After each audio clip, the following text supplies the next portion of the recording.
Are you ready to become awesomer? Hello everyone, my name is Umar Hamid. I'm your host on the No Limit Selling podcast, where industry leaders share their tips, strategy, and advice on how you can become better, stronger, faster. Just before we get started, I've got a question for you. Do you have a negative voice inside your head? We all do, right? I'm going to help you remove that voice in under 30 days guaranteed. Not only remove it, but transform it. So instead of the voice that sabotages you, there's one that propels you to much higher levels of performance and success.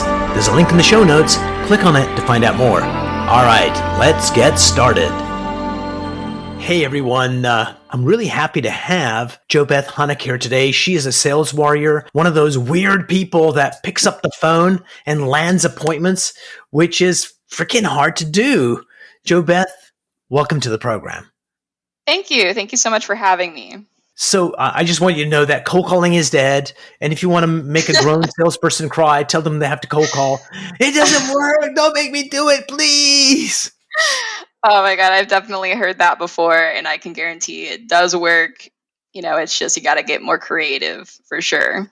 Yeah, so let's deconstruct that. But I was chatting with a friend. This was like years ago, and she was telling me when she came out of university, she was bright-eyed and bushy-tailed, and the world was her oyster. And so she worked at this architectural firm, and they said, we want you to call CEOs of significant companies and land appointments.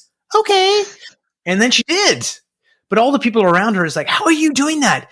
They're too busy. They don't want to talk to you. And after about a month and a half, she couldn't pick up the phone again because when she was too dumb, she just did it, proving that it works. And then all these people got in her head and like screwed it up. Yes, I've definitely been there. In college and after college, I worked as a personal trainer, which was, like basically learning how to hustle and to get appointments, walk up to random people in the gym. Nice. But whenever I first started in tech, I had a very similar experience where I was just happy to be doing something new and to be talking to people. And so, I was just I had a lot of really early success. And then I did eventually get in my head at one point, a few months later to where I experienced what your friend did, where it was just this is not fun anymore, and so I had to kind of work through that and, refine, the fun and the excitement and the confidence. Because definitely it's hard to not let the naysayers get to you sometimes. Absolutely. And I think you made a mistake when you were like a personal trainer, just like everyone else. What you should have done was be an in-personal trainer. Just be rude, obnoxious. People would be lining up at your door. But anyway, so let's talk about that. So let's say, how do you find the target for what you guys do? So let's talk about your company first. It's Zilliant, and you guys help people determine the optimal price to sell their products and services. So walk me through one of your clients on how they were pricing before, and once they got your software, how they started pricing and how it helped them.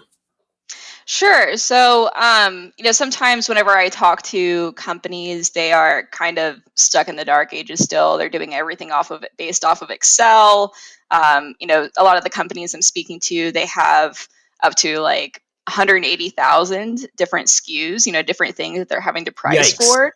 And they're managing all of that through an Excel sheet. So I'm talking to one guy right now who, we're meeting with next month, who he's for the past couple months, since the beginning of the year, he's had to go through and update every single price. And it's taking him literally 10,000 years. Yeah, it's terrible. So, sometimes I speak to companies who are at the very beginning of, setting up pricing like that. Some people don't even have a pricing team, and the pricing is fully in the hands of the sales reps, which as a sales rep, I'm like, that's great. That's how I like Danger. it. But it's danger for the company. And, 99.9% of the time, they're not getting, the best margins that they could be. So we have a couple of different products around that. We have a way to just start from square one and manage the prices, replace those Excel sheets and to be able to get some segmentation going on. But, for some of the companies we speak to, they already have a few processes in place. It's working really well for them, and they're looking for more optimization on the data side. Nice. So we know what you guys do. So you're minding your own business, and it's start of the quarter, and you're going, all right, so the first thing you need to do is to target a set of potential clients. So how do you go about targeting the people that you want? So walk us through that. Sure. So I have an account list. My territory is, people who are headquartered in like the South Central US or the Northeast. Mhm. So sometimes, I'll search based off of like which vertical I want to talk to. Maybe I've built like a cadence for building products, manufacturers or something like that. And so I'll look at those companies, find some key players, and then just plug them in and start calling them. So We have a let's break that Go down. ahead.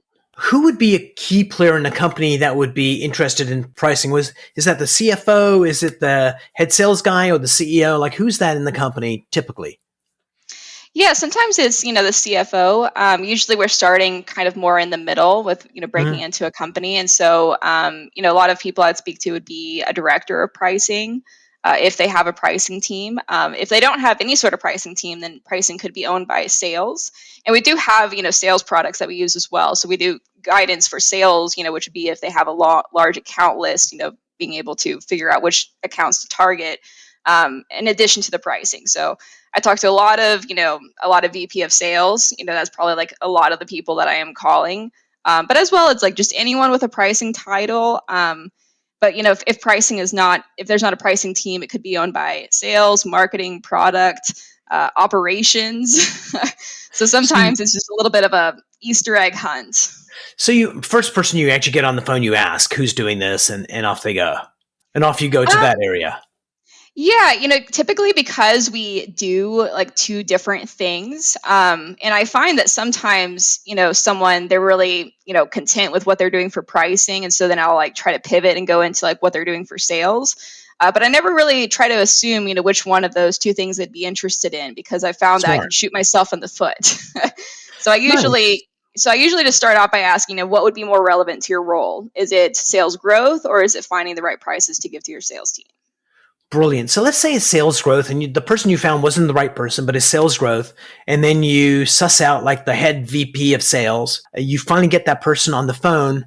What preparation are you doing before, and what's the first 30 seconds of that conversation? What does that sound like?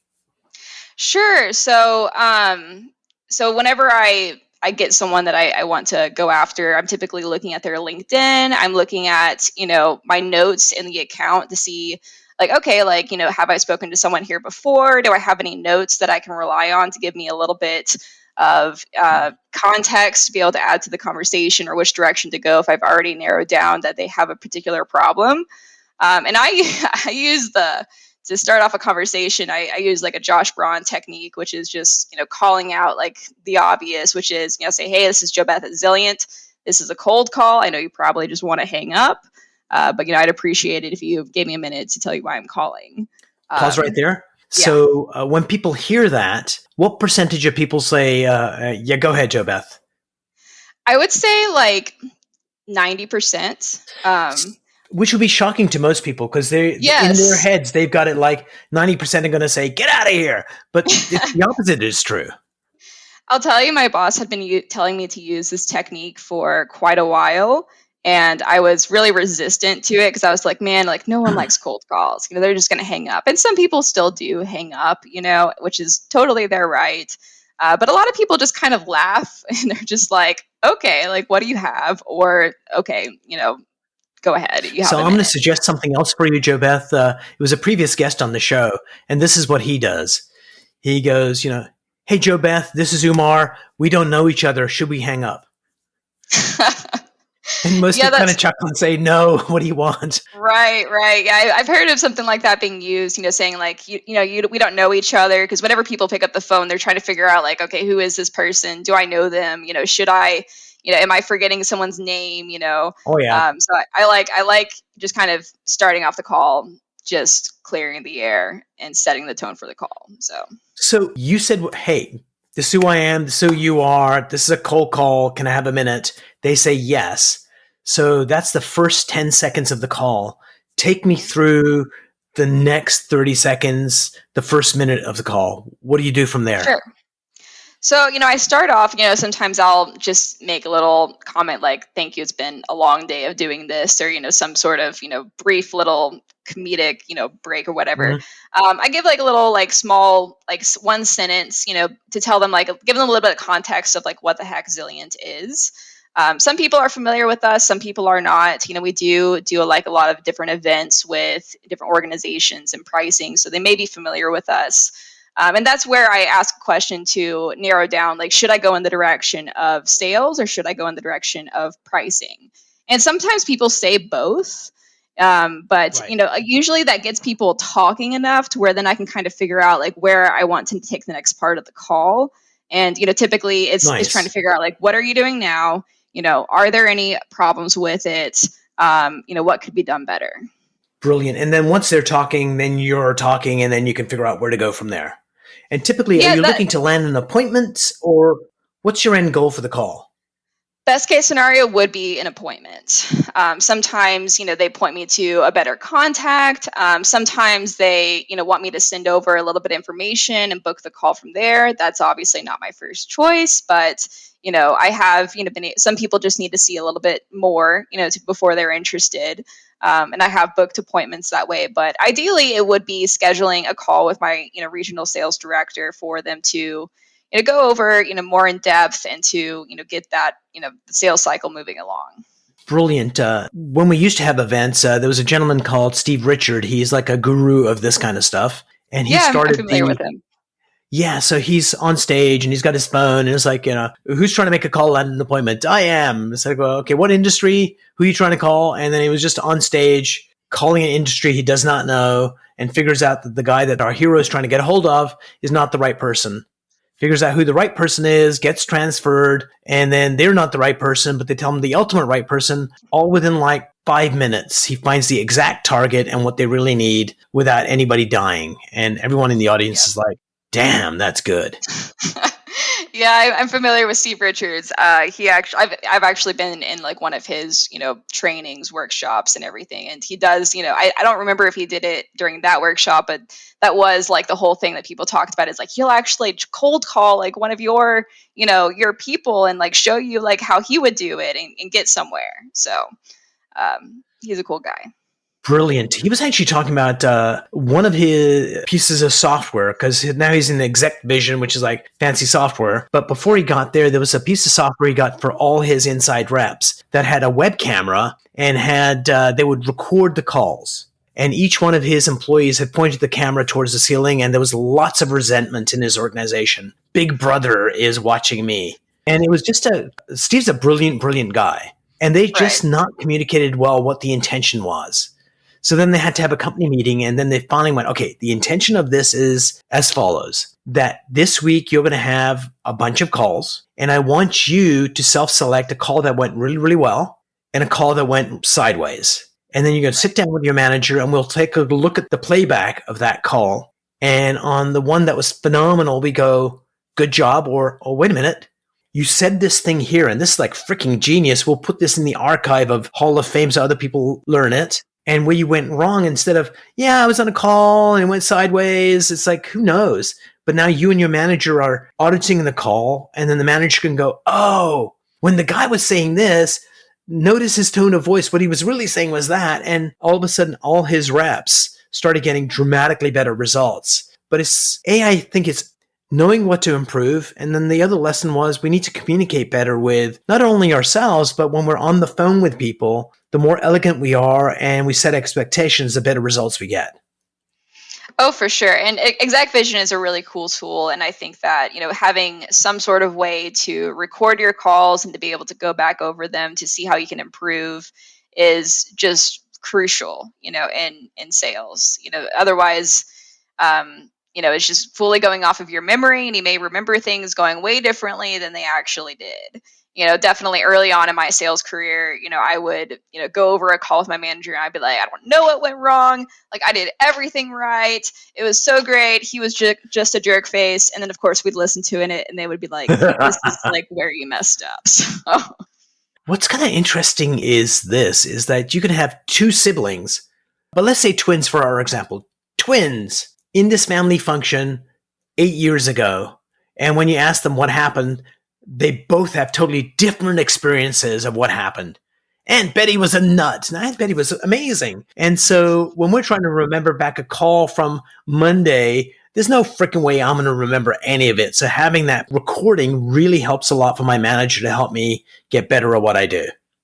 Oh, for sure. Yeah. I mean, memory is not like a videotape recorder or anything. And we're going to have all of our emotions and everything tied to it and how we remember things for sure. Absolutely. So if you were coaching your replacement that finally Zillion, gets it together and say, oh my God, she's a genius. We need to move her up. And you were training your replacement rather than taking her through the same training you received. How would you redesign it to bring a newbie in, somebody that's, good social skills, good level of self-esteem. They've not done this industry before. Help me through how you design the training to get them up and running and being functional. That's a really interesting question. I think it's really good to start with a script, just like a loose script to go off of. I know there's like two camps. Some people like love scripts, some people hate scripts. I'm kind of in the middle. I think it's like for me, like I call someone and then like someone answers and my mind just goes blank. And so I think it's important to be able to have like, okay, like, I say pretty much the same thing for like the first, 20 seconds of the call. It's just getting someone to get that permission to proceed and to talk to someone. But from there, I think that, I think like for me, what really helped me figuring out was, okay, what's my intro going to be? What works well? And then just adding in the piece to be able to let the person get talking about which way they want the conversation to go, whether it goes into sales or into pricing. Because one of the things that I found really challenging about Zilliant is we sell so many like different types of products. It wasn't just like, oh, we sell one thing. It's you have to kind of figure out like what you should be talking about that the person would be interested in. So I think from there, just being able to ask like some basic questions, maybe having like some suggestions of like, okay, these are some good questions that we've come up with. Here's, for me, like one of the things that I'll say sometimes is that sales reps spend about 80% of their time on 20% of their accounts. And whenever I started telling that to VP of sales, they're like, oh, yeah, absolutely. That's exactly how it is. And so I think, just maybe being able to, like, I think some like sales organizations I've been in, whenever you're in the office, because I've been onboarding remote this last year, you get to hear a lot of those stories, so I think, it's important to have newer reps, spend some time like reading some of the case studies and reading about, people who have, bought the software and how they've been helped and what their experience has been. I think that is, definitely something that should be part of training is just use cases and being able to start to get those stories in your head. Because typically you kind of build that up over time, as you're talking to different people and hearing how their company works. But I think, being able to have like just like a few phrases that you can say that like let the other person know that you're familiar with how their company works is very helpful. Because whenever I say that, to a VP of sales, they're like, you get it, how it is. And then that gives me so much more credibility to be able to book. Nice. Mm-hmm. Yep. Brilliant. So what's a skill set missing for you? Like if there was a better version inside you, what's the one behavior you wish you could do, or something that you do right now is like, I wish I wouldn't do that anymore. If I could stop doing that, I'd be a freaking rock star. So what is it? Something you want to add or something you want to subtract? Sure. So, I've asked managers in the past and been like, hey, like, I'm leaving, I'm heading off to this new company. I would love some feedback. Like, what would you say are like my strengths and weaknesses? And my weakness is always no drinking at work. Yeah. Oh, you know how startups are, but I actually haven't drank in 5 years, just as a side step. But yeah, the feedback I've gotten is just that my confidence, and then just I get in my head. You and I talked a little bit about this on our intro call, like how important like mindset is. And so for me, like I would just like I would love to be one of those people who are just like blindly confident and just can just go into a call, or like they just have like this iron mind. And for me, it's definitely something I have to constantly work at, and I have to be really careful like what sort of like energies I get around. I can't let negativity in, because then I'll start doubting myself. And we talked a little bit about that at the beginning of the call. That's why you don't have a green Christmas tree. You have a hot pink one. I know, it's the last year to make I have sure you're this in the right mindset.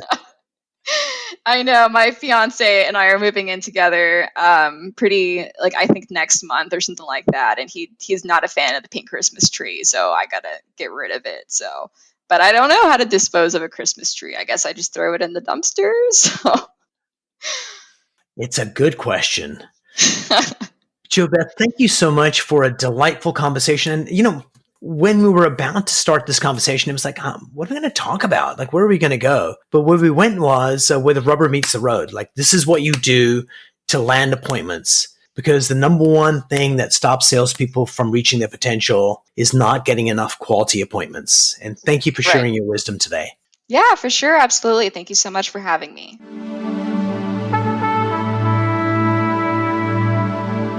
If you enjoyed this episode, please go to iTunes and leave a 5-star rating. And if you're looking for more tools, go to my website at nolimitselling.com. I've got a free mind training course there that's going to teach you some insights from the world of neuro-linguistic programming, and that is the fastest way to get better results.